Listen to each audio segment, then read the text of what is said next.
to Black Hill's brooding shadow, where pine smoke stung the cold air and old war scars marred the land. Caleb Holt swung his axe in solitary rhythm. Then, a cry shattered the silence, not an animal's, but human, fierce and broken.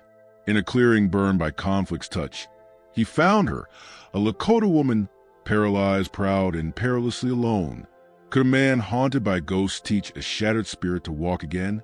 Before we jump back in, tell us where you're tuning in from, and if this story touches your heart, make sure you're subscribed, because tomorrow, I've got something extra special saved just for you.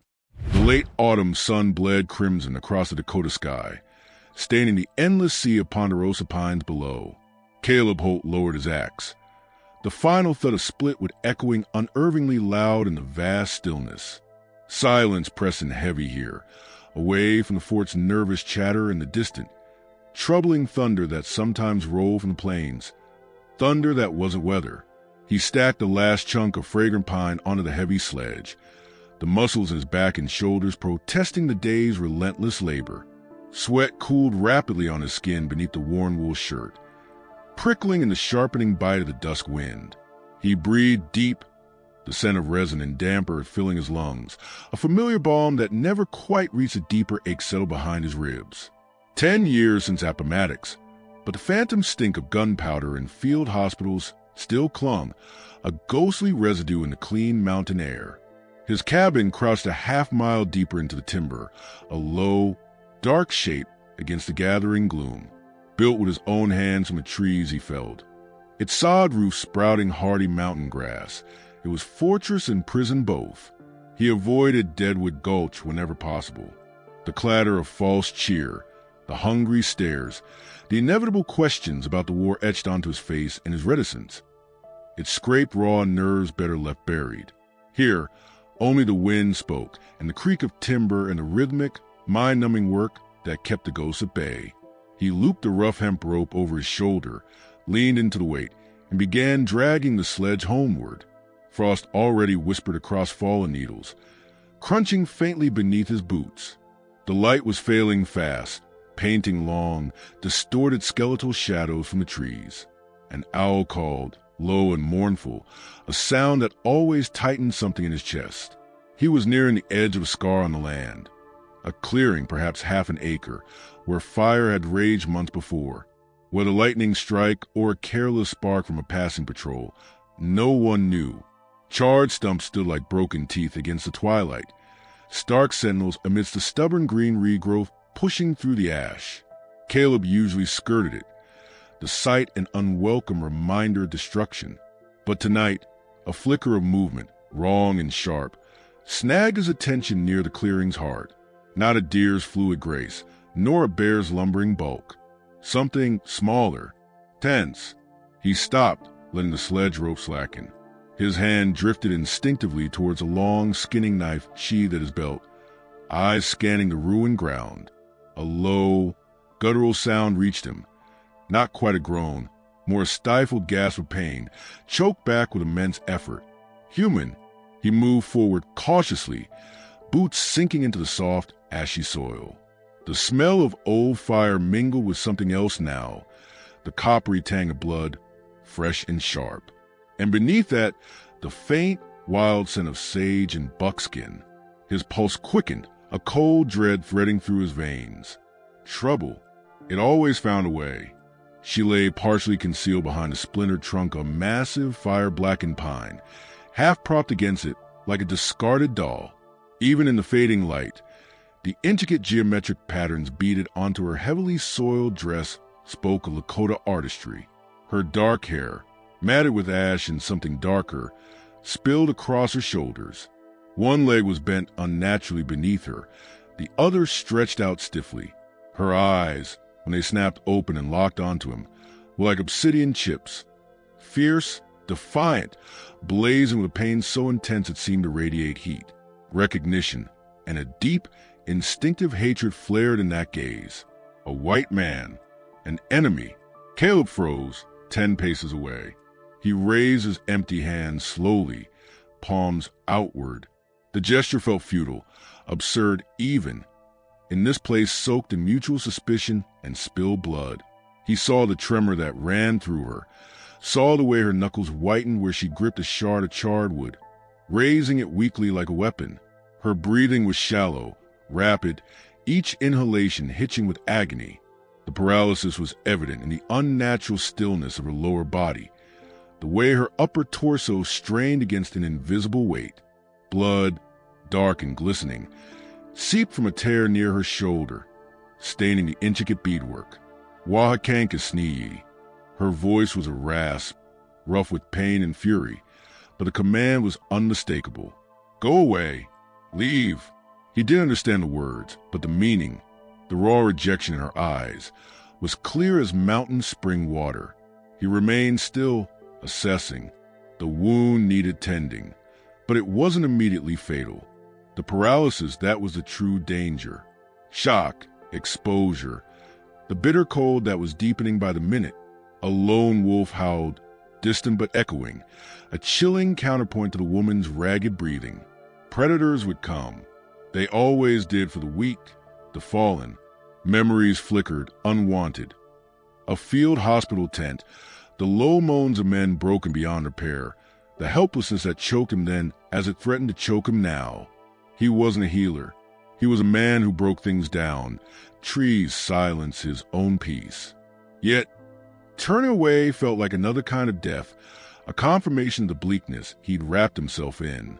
He met her furious gaze, holding it steadily, trying to project something other than threat. Calm, or perhaps just weary resignation. He lowered his hands slowly, deliberately. Cold comes hard tonight, he said, his own voice rough from disuse, the words sounding clumsy in the tense air. He gestured vaguely toward the darkening sky, then toward the deepening shadows pooling beneath the trees. Wolves, they listen. He kept his movements slow, telegraphing his intent as he shrugged off his thick woolen coat. The chill bit into him immediately through his shirt, but he ignored it. He took one careful step forward, then another, stopping a few feet away. He held the coat out toward her, draped over his arm like an offering, not a demand. Her knuckles tightened on the makeshift weapon, her breath catching in a sharp gasp as the movement jarred her injuries. Her eyes darted from the coat to his face, searching for deceit, for the cruelty she expected. He saw the calculation warring with the agony, the fierce pride battling the terrifying vulnerability of her situation. The wind picked up, whistling through the burned branches, carrying the promise of frost.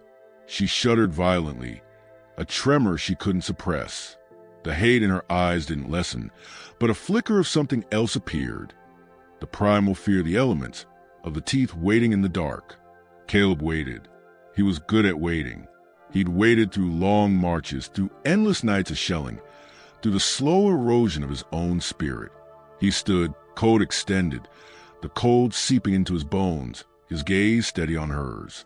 The seconds stretched, measured only by the frantic beat of his own heart and the harsh rhythm of her breathing. The sky deepened indigo overhead, the first hard stars pricking through. Finally, a tremor that wasn't just cold ran through her. Her grip on the charred would loosen fractionally.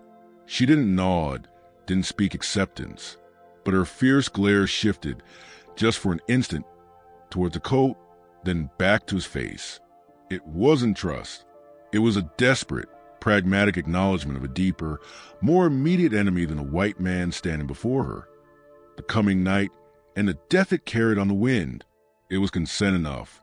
Caleb moved slowly, deliberately, sinking to one knee in the ash beside her. He saw the flinch, the instinctive recoil she couldn't physically complete, the flash of terror beneath the defiance as he reached out. Gently, mindful of the bleeding shoulder, he draped a heavy wool coat around her trembling shoulders, enveloping her in its lingering warmth and the scent of wood smoke and pine. Her body remained rigid, unyielding. He carefully slid one arm beneath her knees, the other supporting her back, just below the injured shoulder. He felt the tension in her, a coiled spring ready to shatter. Her breath hitched again, a sound perilously close to a sob, choked back instantly.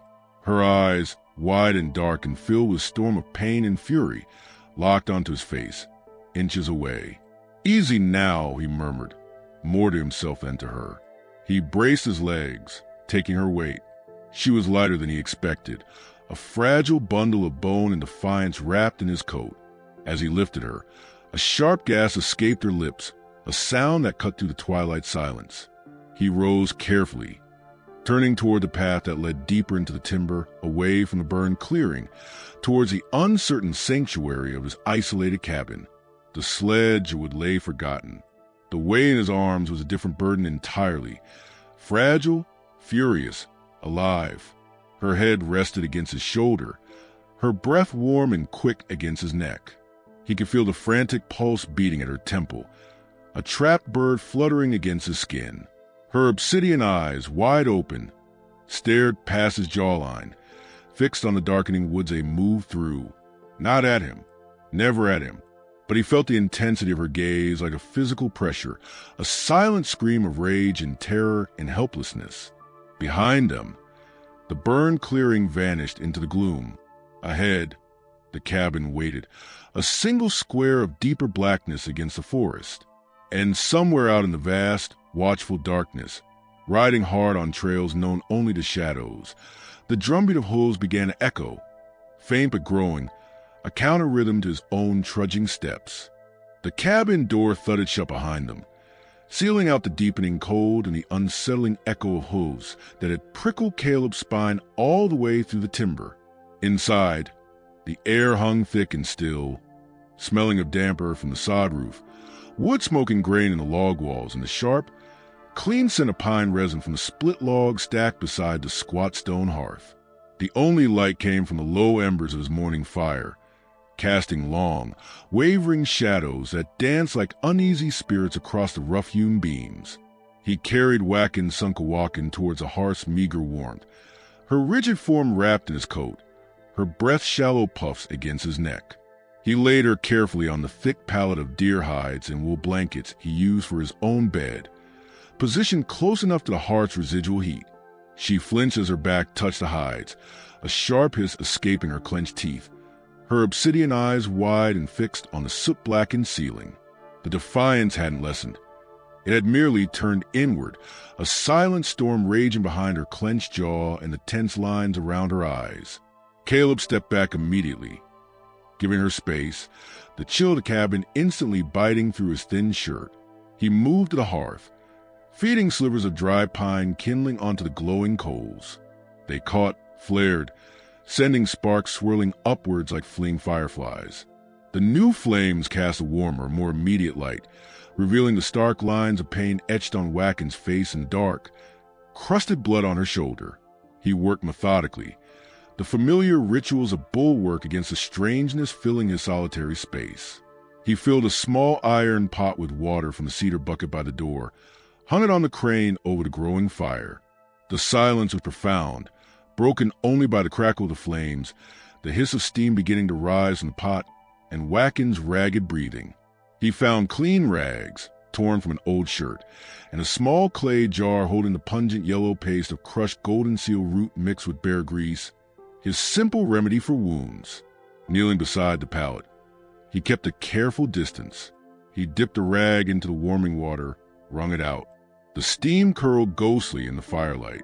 "Need to clean it," he said, his voice low, rough as unplanned wood. He held the damp rag towards her shoulder, not touching.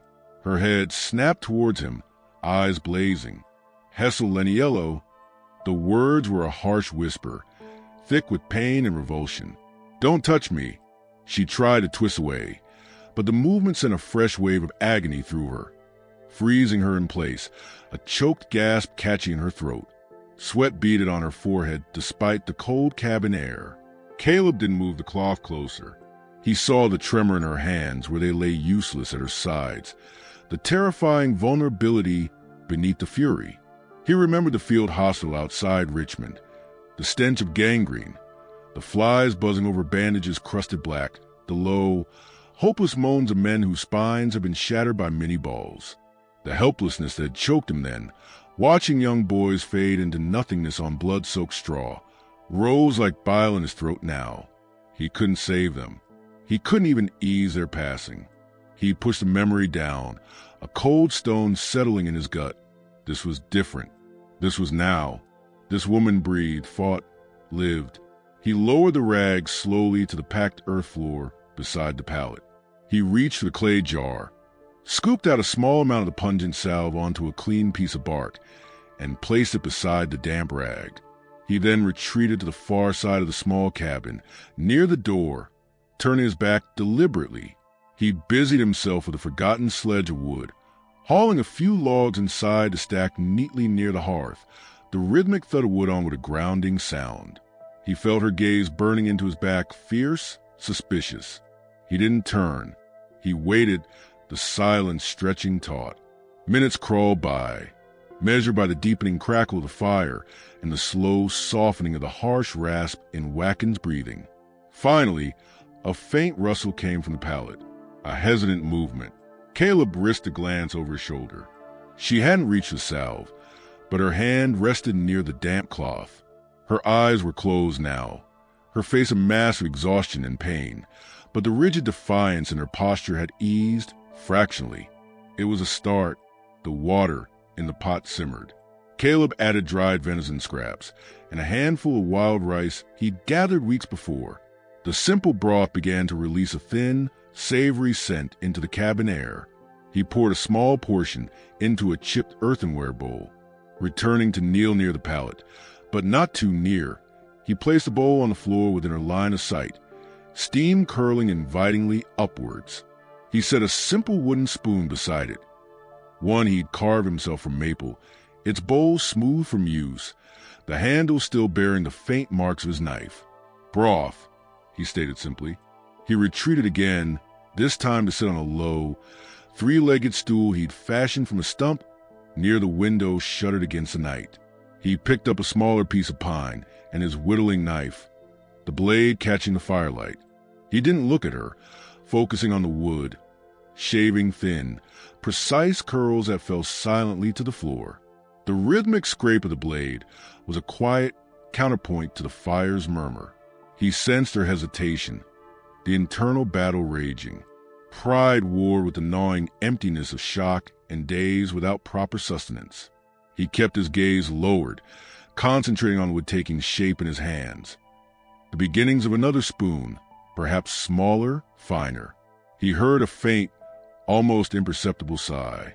Then, the slight scrape of earthenware on packed earth.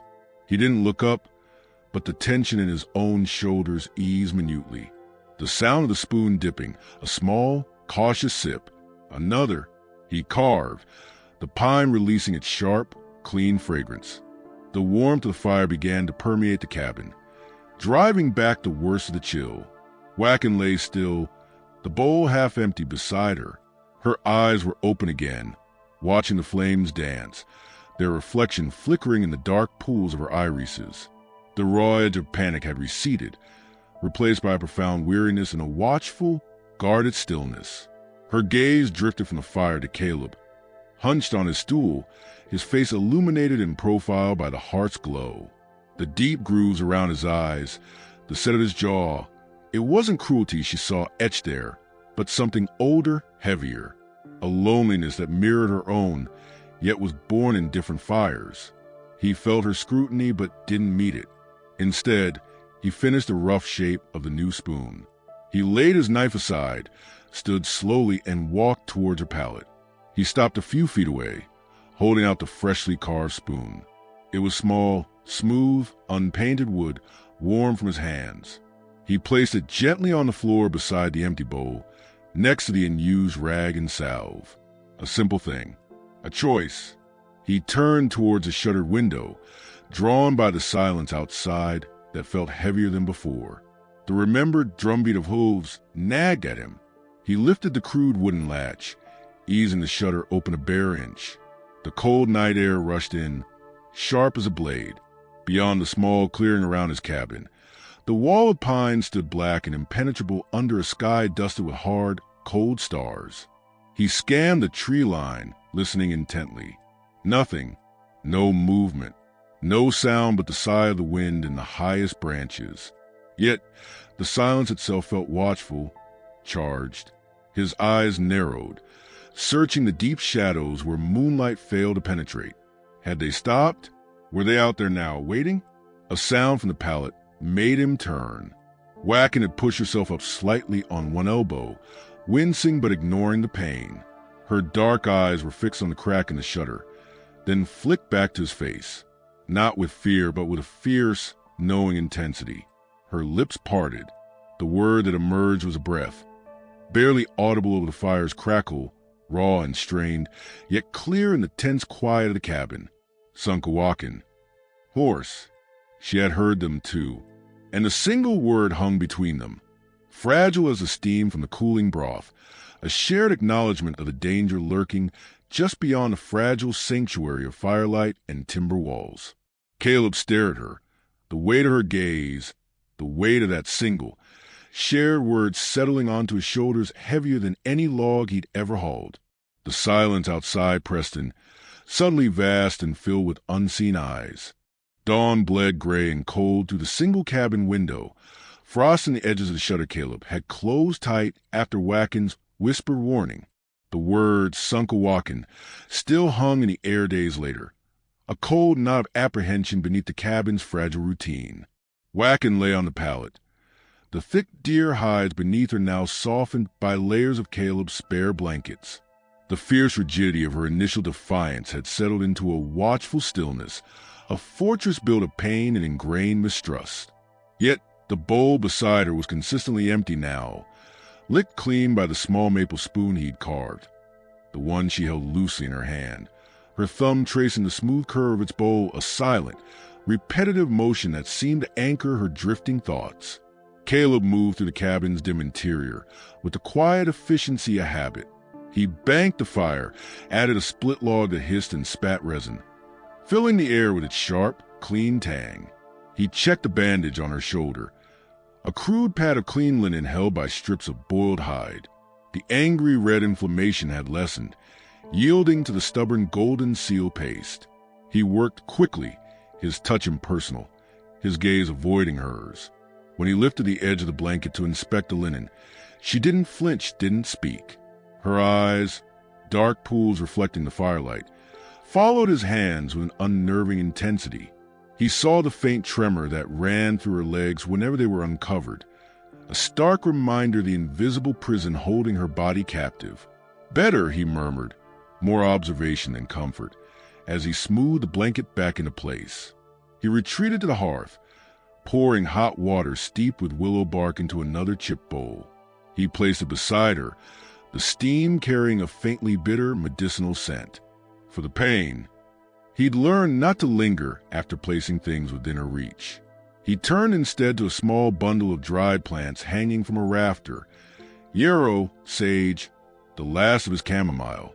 He untied it, the dry leaves rustling like old secrets, and placed the bundle carefully on the floor near the foot of her pallet, within her line of sight but out of easy reach. Sort the sage, he said, his voice low. Stronger scent.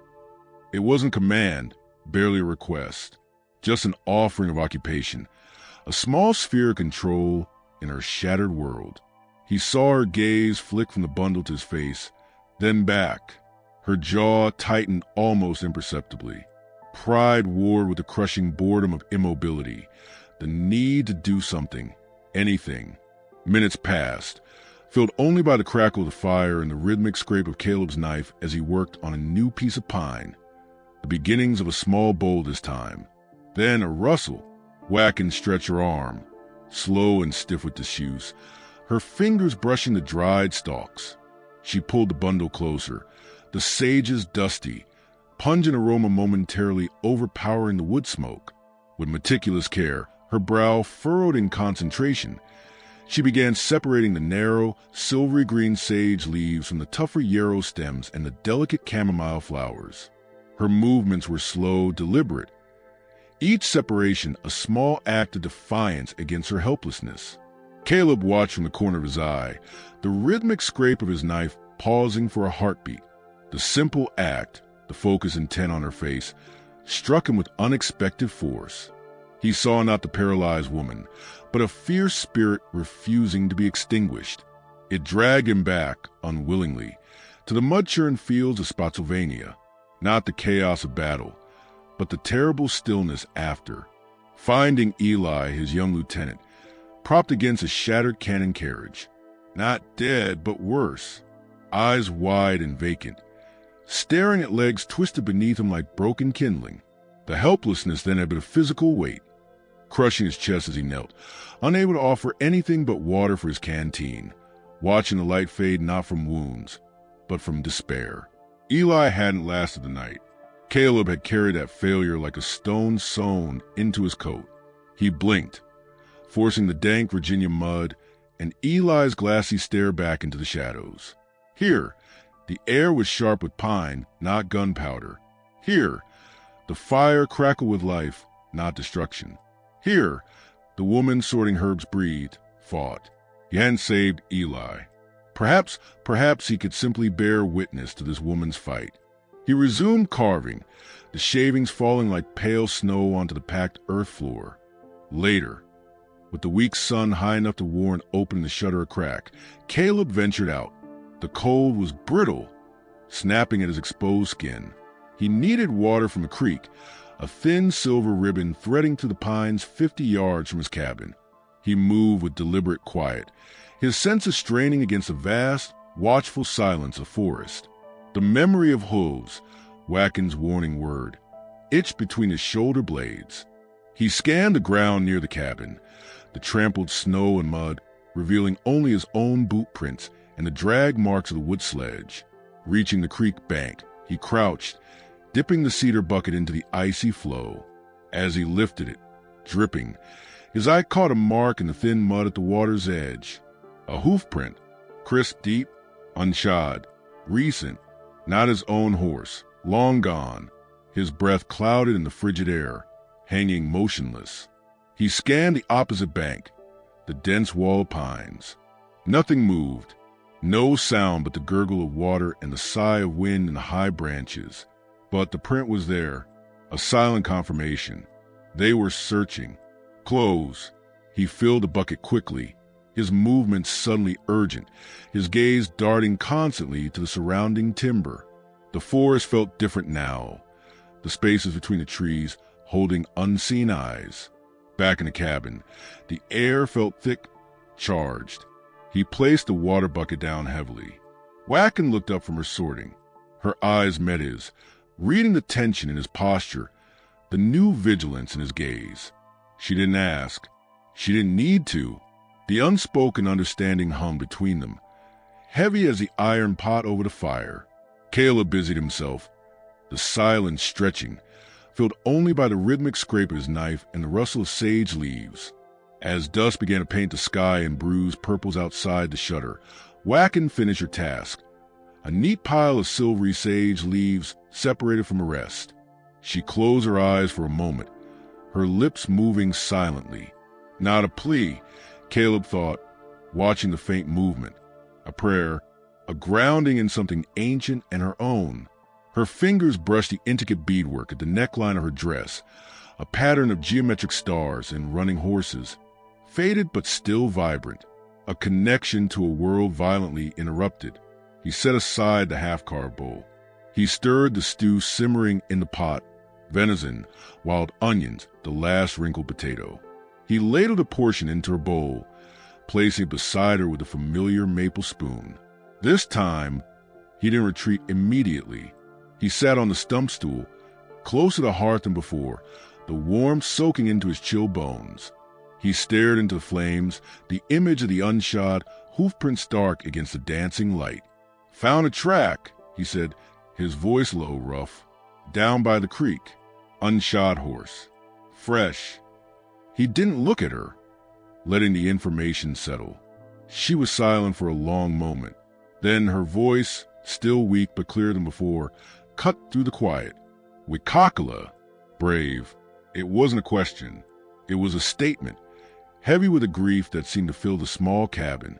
Her gaze was fixed on the fire, seeing something far beyond the flames. "My brother." The words were a whisper, raw and fractured.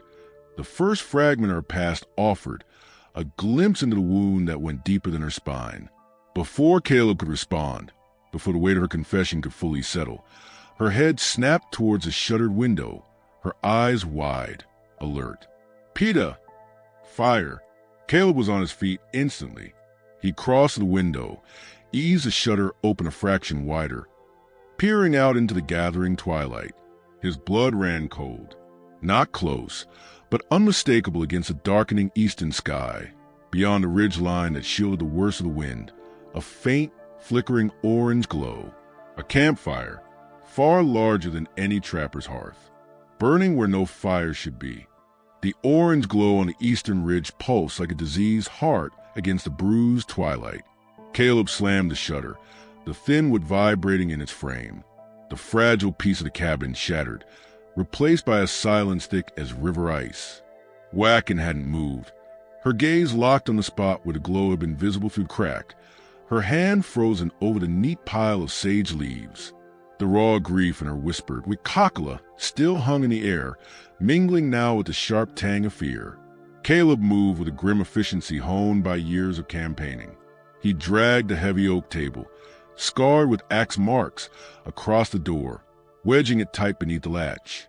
He checked the single window shutter's bar, then extinguished the smaller grease lamp, leaving only the hearth fire for light, its flickering dance casting monstrous, shifting shadows on the log walls. He loaded his Henry rifle, the metallic clink-clink of cartridges unervingly loud, and placed it within easy reach beside the hearth. His skinning knife lay on the table, every sense strained outwards, listening beyond the cabin's fragile walls to the vast, watchful darkness. Wakan finally lowered her hand. Her eyes, reflecting the firelight, held a terrifying clarity. Not just fear, but a cold, simmering rage. "Wasi Chu?" she asked, the Lakota word for white man spat out like venom. "The ones who hunt?" "Likely," Caleb answered, his voice gravelly. He didn't know if it was soldiers, miners inflamed by gold lust, or renegades taking advantage of the chaos. Whoever they were, their fire burned too large, too brazenly close. Hunters. He picked up the discarded yarrow stems from a sorting task. Their tough, fibrous lengths were useless for tea, but he found a thin strip of softened deer hide. With swift, precise movements, ignoring the tremor in his own hands, he began binding the yarrow stalks together with the hide, creating a stiff, crude brush. He thrust it towards Wakan. "For the dirt floor," he stated, "keeps the dust down." It was a feeble offering of normalcy, a tiny anchor in the rising storm. She stared at the makeshift broom, then at him. The rage in her eyes flickered, replaced by a profound weariness, then a spark of something else, a fierce determination to reclaim something. She took the brush, her fingers tightening around the rough stalks. With immense effort, she pushed herself up slightly on one elbow, wincing, and began to sweep the packed earth near her palate in short, awkward strokes. It was a futile gesture against the encroaching terror, but each scrape of the yarrow on dirt was a whisper of defiance. Her gaze drifted to the intricate beadwork at her collar, tracing the pattern of running horses with fingertip. A low, rhythmic hum began in her throat, barely audible over the fire's crackle. A morning song, perhaps, or a prayer for courage, ancient and resonant in the small space. Caleb watched her, the simple act of sweeping, the haunting hum, striking a chord deep within. It wasn't Eli's vacant stare that surfaced now, but another Virginia memory, sharp as shrapnel. A nameless farmhouse, commandeered as a field station. A young Confederate soldier, barely more than a boy, his leg shattered. Caleb, under flag of truce, had carried water to him. The boy's eyes, wide with pain and mistrust, had watched Caleb's every move. Then, a frantic shout outside. A Union sergeant, convinced the truce was a ruse, burst in, bayonet leveled. Caleb had thrown himself between, taking the sergeant's blow on his forearm. The scar ridge he still traced unconsciously. The boy had died anyway, from shock or blood loss moments later. Betrayal, futility, the cost of crossing lines. He'd carried that failure too. He looked at Wakan, sweeping her patch of dirt, humming her grief, and the old scars seemed to burn. He couldn't stay caged. He needed to see. Slipping his knife into his belt and slinging the Henry over his shoulder, he eased the door open just enough to slide out into the biting cold, leaving the table braced from the outside. The moon, nearly full, cast a cold silver light over the clearing, etching the cabin and the surrounding pines in stark relief. Frost crunched under his boots as he moved like a shadow along the tree line, circling wide, heading toward the higher ground west of his cabin that offered a vantage towards the ridge where the fire burned. The forest was unervingly silent. No owl, no rustle of small creatures. Only the wind moaning high in the pines and the frantic hammering of his own heart. He climbed a rocky outcrop, flattening himself against the cold stone. Peering east, the campfire was no longer a distant glow. It was a distinct, angry blaze, perhaps 2 miles off, nestled in a dip just beyond the ridge. He could make out dark shapes moving against the flames. 3, maybe 4 men. Too far for details, but the size spoke of deliberate camp, not a transient fire. As he watched, a shower of sparks erupted skyward as a fresh log was thrown on. Laughter, faint but carrying on the still night air, drifted towards him, mocking, confident. The sound sent a chill deeper than the frost through his bones. Retreating silently, his mind raced. They weren't hiding. They wanted to be seen. A warning? A trap? He scanned the moonlit ground near the base of the outcrop. Something gleamed dully. He crouched, a broken arrow shaft, painted with faded red and black bands. Lakota, not new, but recent enough not to be weathered. Beside it, a clear boot print, larger than his own, pressed deep into a patch of soft earth. Wasichu, the evidence was here. They were sweeping the area, closing in. His cabin was no longer hidden. He slipped back inside, the cold air rushing in with him. He re-braced the door, the thud of the table legs settling into place, sounding like a tomb closing. Wakan had stopped sweeping. She lay back, the yarrow brush clutched loosely in her hand, her eyes fixed on him, reading the confirmation in his grim expression. The new layer of ice in his eyes. The humming had ceased. He walked to the hearth, the firelight playing over his face. He pulled a small, smooth object from his pocket. A river stone he'd kept for years, dark gray and veined with white. Using the tip of his skinning knife, he began to etch a single, deliberate line into it, then another, crossing it. A simple, stark arrowhead shape. It wasn't Lakota. It wasn't anything but a symbol of direction, of focus, of a path chosen. He worked silently, the scrape of the knife the only sound besides her breathing. He finished, holding the small carved stone in his palm for a moment, feeling its cool weight. He didn't look at Wakan as he crossed the cabin. He placed the stone gently on the deer hide beside her hand, near the pile of sorted sage leaves. No words, just a small, cool token lying there, a silent testament to his resolve, his own fragile offering against the darkness. Wakan looked from the carved stone to his face. The fear was still there, the rage of banked fire, but something new flickered in her dark eyes. A recognition, not of trust, not yet, but of shared peril, of a line drawn. Her fingers brushed the stone, then closed around it. Her voice, when it came, was low, strained but clear. Caleb Holt. She spoke his name for the first time, the syllables foreign yet deliberate on her tongue. It wasn't a question. It was an acknowledgement, a grounding in the present horror. Before he could respond, before the weight of her speaking his name could settle, a new sound sliced through the tense quiet. Not laughter this time, not the wind, voices, muffled, distant but unmistakable, carried on the night air from the direction of the creek.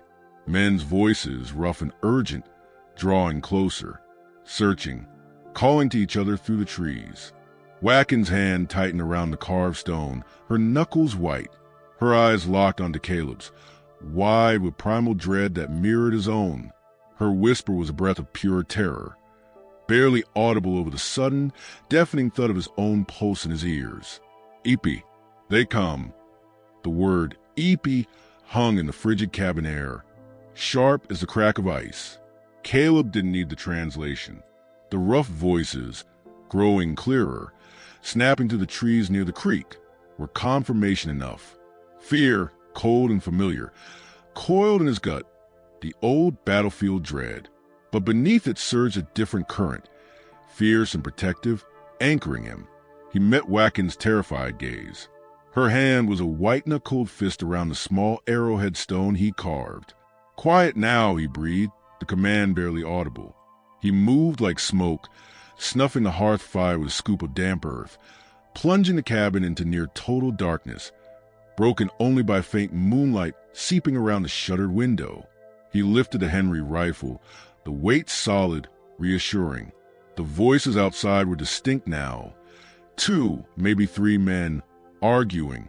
"Told you we saw smoke for dark, Jed. Should have checked then." "Shut your yap, Lem. Could have been trapper, miner, or worse. Ain't rushing into no Lakota ambush." "Ambush? Out here?" "They're scattered like scared rabbits since greasy grass. Probably just some squatter. Wasichu, white men, opportunists by the sound. Not soldiers, but dangerous enough." Caleb positioned himself beside the door, back pressed to the cold logs, rifle ready. He could feel Wakan's panic radiating from palate. Then a shift, a slow, deliberate inhalation. He sensed her focus sharpen, honing in on the voices like an arrow seeking its mark. Her paralysis imprisoned her body, not her mind. Her whisper cut through the dark, low and urgent. "Takuva? Why?" She paused, listening intently as the men argued closer, their boots crunching on the frost-hardened ground near the creek bank. "Woof!" Wasakathenkasni. "Gold. Bad white men." The contempt was thick, but so was the certainty in her strained voice. She understood their greed, the poison driving them. Caleb remembered the boot print by the creek, large and deep. Jed or Lem. A heavy fist hammered on the cabin door, making the timber shudder. "Hey in there. Open up. We seen your smoke." Friendly call. The voice was Jed's, falsely hearty. Caleb stayed silent, immobile. His mind flashed, unbidden, not to Spotsylvania, but to a rain-slicked road outside Petersburg. A young drummer boy, separated from his unit, begging for help as Confederate skirmishers closed in. Caleb had hesitated, calculating the risk, the distance. That heartbeat of delay had been enough. A single shot, the boy's terrified eyes meeting his for an instant before going blank. He'd carried the weight of that hesitation, the cost of inaction, heavier than any pack. He wouldn't hesitate here. Not for Wakan. The hammering came again, impatient. "Open this damn door, or we'll burn you out. We know you got something worth talking." Wakan's voice, suddenly stronger, sliced through the threat. "Hihaka thenka king wichowang." The buffalo are strong. It wasn't a plea. It was a challenge, a declaration of defiance spoken in the tongue they feared and hated, a deliberate provocation, echoing off the cabin walls. Silence outside, then a furious curse. "Lakota bitch. Told ya, Jed. Told you it was hostiles. Shoot the lock. Burn it down." Lem's voice was shrill, with fear-turned violence. Caleb heard the distinct click of a hammer being cocked. Time dissolved. He acted on instinct forged in 100 skirmishes. He threw his weight against the wedge table, shoving it back just enough. In one fluid motion, he yanked the door open a foot, filling the gap with his body, the Henry rifle leveled at chest height into the moonlit clearing. 3 figures froze, silhouetted against the silver pines. Jed, burly and bearded, fumbling with a pistol. Lem, skinny and wild-eyed, aiming an old musket erratically. A third man, younger, holding a burning pine knot, looked ready to throw it. They were ragged, dirty, smelling of cheap whiskey and desperation. Next man moves. Caleb's voice was a low growl, colder than the frost. Dies? The absolute certainty in it. The stillness of the rifle barrel trained unwaveringly on Jed's center mass. Stopped them dead. They saw the soldier in him then, the lethal calm beneath the lumberjack's rough clothes. Lem whimpered, lowering his musket. The younger man dropped the torch, stamping out the flames. Jed glared, his pistol half raised. She's Lakota, wanted, probably stole horses, killed settlers. Caleb didn't flinch. She's under my roof. The simplicity of the statement carried more weight than any argument. His finger rested lightly on the trigger. Turn around. Walk back the way you came. Don't look back. Jed's eyes darted from Caleb's stone face to the dark cabin interior, where Wakan lay unseen but palpably present. He saw no weakness, only resolve. He spat into the snow. This ain't over, sod buster. But he slowly lowered his pistol, backing away. Lem and the younger man needed no further urging, scrambling towards the trees. Jed followed, melting into the shadows, their retreat marked only by the fading crunch of boots and Lem's nervous whimpers. Caleb didn't lower the rifle until the sounds vanished completely. He eased the door shut, re-wedged the table, the thud echoing the frantic pounding of his heart. He leaned against the logs, breathing hard, the adrenaline ebbing, leaving him trembling. The cabin was utterly dark, utterly silent. Then a sound, soft, deliberate, the rasp of flint on steel. A tiny spark flew, caught on dry tinder. A small flame bloomed in Wakan's hand as she lit a sliver of pitch pine she'd evidently kept near her palate. In the sudden, fragile light, her face was drawn, pale, but her eyes burned with intensity that stole Caleb's breath. She held his gaze across the dark space. "Wikakala," she whispered, the grief raw in her voice. "Owai Wakingona, my brother at the agency." She paused, the memory of physical pain. "Wasichu ayapai milawan yuha." White men cheated. He had a knife. The fragmented words painted a brutal picture. A dispute over promised rations, a flash of steel, her brother falling, her own flight ending in the burning clearing where Caleb found her. Her paralysis wasn't from battle, but from betrayal and a fall. "Ipi," she finished, the word for they come now heavy with the specific faces of her pursuers. Jed and Lem weren't just scavengers. They were murderers hunting a witness. Caleb pushed away from the door. He didn't offer empty comfort. He walked to the hearth, knelt, and carefully rebuilt the fire, coaxing the small flame Wakan had nurtured into a steady, warming blaze. The light grew, revealing the cabin anew. The packed earth floor, the stacked wood, the simple tools, and Wakan on her pallet, the carved stone still clutched in her hand, her brother's story now a shared burden. As dawn began to bleed pale gray light around the shutter, Caleb didn't head to the timber. He gathered sturdy lengths of pine he'd been saving. With axe and drawknife, he worked silently near the hearth, the rhythmic sounds a counterpoint to the waking forest outside. He shaped not a spoon, not a bowl, but two long, smooth planks beveled carefully. He joined them with cross pieces, creating a sturdy, gentle ramp. He carried it outside, positioning it carefully over the single step down from the cabin door to the frost-covered earth. He opened the door wide. The cold, clean air rushed in, smelling of pine and the promise of sun. He turned back to Wakan. He didn't speak. He simply stood beside the ramp, waiting. Wakan looked from the ramp to his face, etched with exhaustion and a quiet resolve that mirrored her own.